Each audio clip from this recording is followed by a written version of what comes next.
Bueno, en este video les voy a explicar más o menos la corrección de la actividad que estuvieron compartiendo en el foro.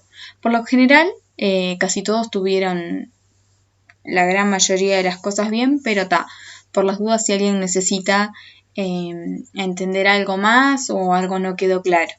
En esta tabla ustedes tenían que completar los espacios que estaban en blanco. A veces yo les daba la expresión escrita con palabras, y ustedes tenían que escribir la expresión en lenguaje algebraico, y a veces estaba escrita en lenguaje algebraico y ustedes tenían que escribirlo con sus palabras. En el primer caso tenemos la suma de un número que no conocemos y 5. Recuerdan que los números desconocidos los expresamos con letras. Y el número 5 es simplemente el número 5. Si queremos sumar un número desconocido con el 5, vamos a poner el número desconocido expresado, por ejemplo, con la letra A más 5. Entonces ahí queda A más 5. Podía haber sido A, X, Z, H, el número desconocido expresado con una letra cualquiera. Luego, el opuesto de dicha suma, y esto sí trajo un poquito más de problemas. Nosotros tenemos A más 5 en la expresión anterior y queremos, en el segundo caso, el opuesto de esa expresión. Si A más 5 es la expresión que yo tengo y a la que le quiero calcular el opuesto, le voy a tener que hallar el opuesto a la A y al 5. Muchos ponían directamente, por ejemplo, A menos 5. O sea, la letra que hayan puesto en este caso y el menos 5. Es decir, le calculaban solo el opuesto al más 5. Pero en realidad también había que hacerle el opuesto al número desconocido. Cuando el número desconocido, en este caso yo lo representé como A, no tiene ningún signo adelante, eso significa que el signo es un signo de más. Entonces, su opuesto sería menos. Y el opuesto del más 5 es menos 5. Entonces, ahí nos quedaría menos A menos 5. Es el opuesto de la A, o sea, del número desconocido, y del 5. Después, n menos 2. N es un número en el contexto de matemática, que está representado como n porque es un número que no conocemos. Y a ese número le estamos restando 2.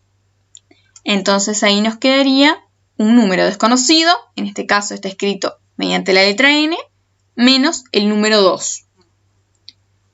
El doble de un número que no conocemos.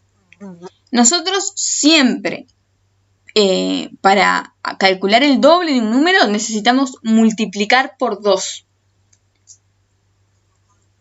Como en este caso queremos calcular el doble de un número que no conocemos, vamos a tener que multiplicar por 2 a un número que lo vamos a expresar mediante una letra.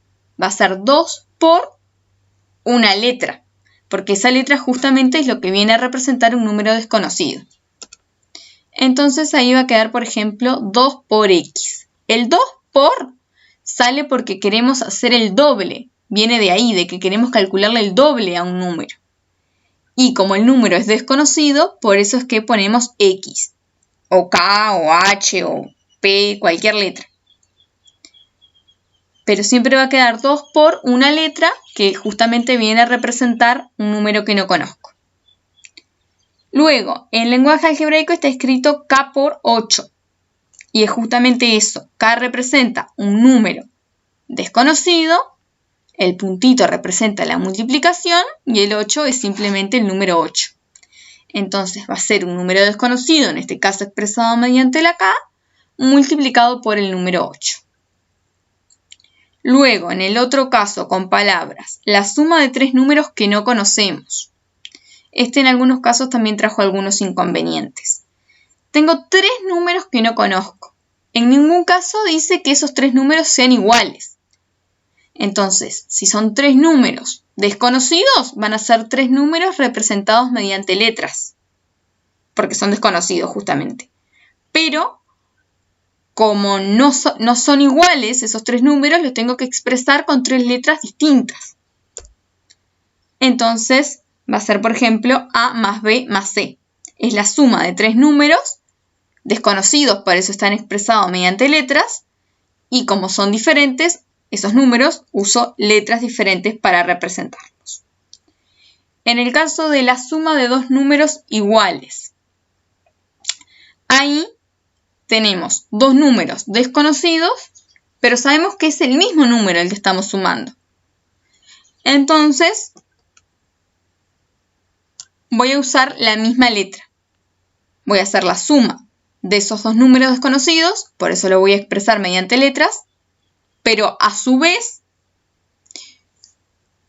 como estoy considerando el mismo número, porque son iguales esos dos números desconocidos, uso la misma letra. Y sería más o menos eso de lo que se trataba la actividad.